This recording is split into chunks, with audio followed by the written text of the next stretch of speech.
नमस्कार. गेल्या 5 ते 6 दिवसापासून पूर्ण पालघर जिल्ह्यामध्ये अतिवृष्टी होते.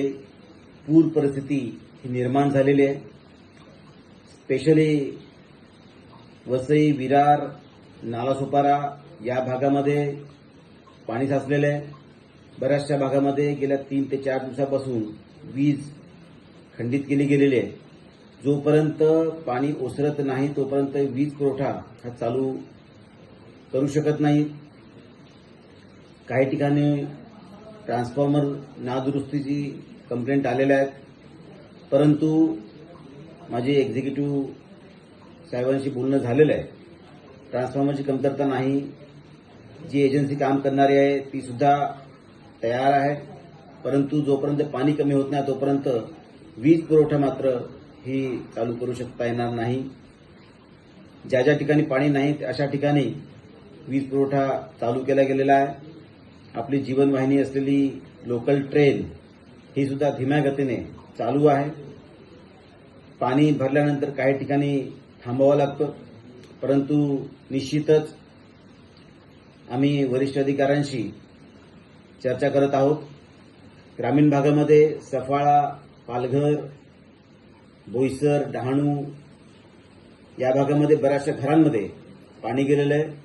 जव्हार मुखाड्यामध्ये काही ठिकाणी घरांवर झाड पडल्यामुळे सुद्धा नुकसान झालेलं आहे. ज्या घरामध्ये पाणी गेल्यानंतर नुकसान झालेलं आहे त्याची पाहणी आणि पंचनामा सुरू करण्यात आलेला आहे.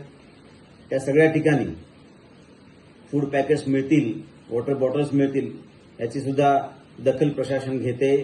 काही ठिकाणी सामाजिक संस्था सुद्धा काम करत आहेत. ज्या ज्या ठिकाणी पाण्याद्वारे काही रोग उद्भवू शकतात अशा ठिकाणी आरोग्य यंत्रणा सुद्धा सज्ज आहे. महानगरपालिकेमध्ये सुद्धा आरोग्य यंत्रणेला सज्ज राहण्याचे आदेश हे दिले गेलेले आहेत. कालच माननीय मंत्री गिरीजी महाजन साहेब जे आपत्ती व्यवस्थापन मंत्री आहेत ते येऊन गेले. पूर्ण जिल्ह्याचा त्यासोबतच वसई विरार महानगरपालिकेचा आढावा त्यांनी घेतला.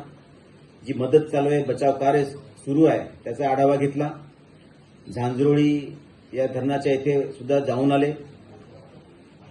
तिथे मदतीचं काम केले गेलेलं आहे. काही तात्पुरत्या स्वरूपात पुनर्वसन सुद्धा केले गेलेलं आहे. त्या ठिकाणी झांझरोळी धरणाचं काम सुद्धा चांगला योग्यरित्या चालू असल्याचं त्यांनी खात्री केली गेली आहे. या सर्व गोष्टी ज्या आहेत माननीय मुख्यमंत्री देवेंद्रजी फडणवीस हे अतिशय बारकाईने